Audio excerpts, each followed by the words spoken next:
Digital યુગ આ daily local news channel of Bharuch.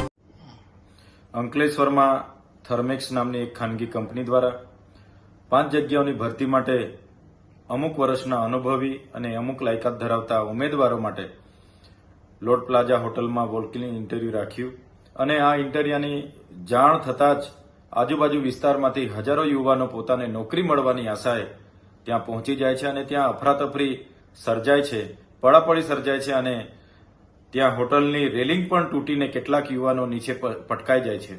ત્યારે આ જે દ્રશ્યો સામે આવ્યા છે એ 9 જુલાઈના રોજના છે અને આ 5 જગ્યાઓની ખાનગી નોકરી માટે હજારો યુવાનો અહીં આશા લઈને આવી જાય છે. એ જ બતાવે છે કે ગુજરાતમાં કેટલા મોટા પ્રમાણમાં બેરોજગારી છે.